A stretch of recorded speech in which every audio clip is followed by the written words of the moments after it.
इसकी कब्र से ये कैसी खुशबू आ रही है?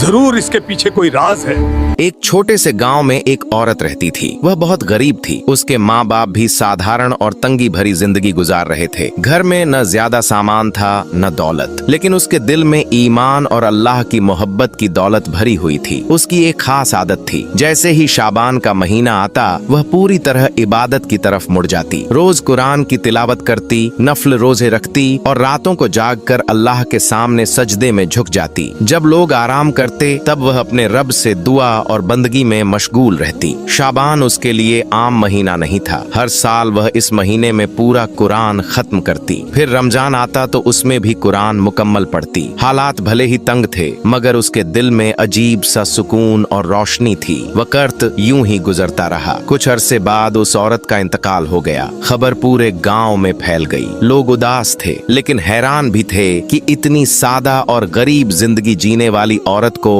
हर कोई इज्जत की नजर से देखता था। जब उसे गुस्ल देने के लिए तैयार किया गया तो औरतें हैरान रह गईं। उसका चेहरा ऐसा लग रहा था जैसे वह गहरी नींद में हो। होंठों पर हल्की सी मुस्कान थी। किसी को डर या घबराहट का एहसास तक नहीं हुआ। जनाजा कब्रिस्तान ले जाया गया। माहौल में अजीब सा सुकून था। बड़ी तादाद में लोग शामिल हुए। जैसे ही उसे कब्र में उतारा गया, अचानक लोगों ने एक अनोखी बात महसूस की। कब्र के आसपास एक बेहद पाक और मीठी खुशबू फैल गई। ऐसी खुशबू जो पहले कभी किसी ने महसूस नहीं की थी। हालांकि मौसम गर्म था, लेकिन कब्र की मिट्टी ठंडी और नरम महसूस हो रही थी। लोग एक दूसरे को देखने लगे। कोई कह रहा था, हमने ऐसी खुशबू कभी नहीं सूंघी। कोई बोला, यह अल्लाह की खास रहमत है। दफन के बाद इमाम साहब ने घर वालों से पूछा, बताइए इसकी जिंदगी में ऐसा कौन सा खास अमल था? तब उसके शौहर की आंखों से आंसू बह निकले। उसने भर्राई आवाज में कहा, मेरी बीवी हर साल शाबान में रोजे रखती थी, रात रात भर इबादत करती थी, हर शाबान में कुरान पूरा करती और रमजान में भी तिलावत मुकम्मल करती। वह माल दौलत में गरीब थी, मगर अल्लाह की नजर में बहुत अमीर थी। यह सुनकर सब खामोश हो गए। सबको एहसास हो गया कि असली दौलत पैसे की नहीं, बल्कि इबादत और सच्चे ईमान की होती है। जो शाबान जैसे मुबारक महीने की कदर करता है, अल्लाह उसकी जिंदगी और उसके बाद की मंजिल को भी रहमत से भर देता है।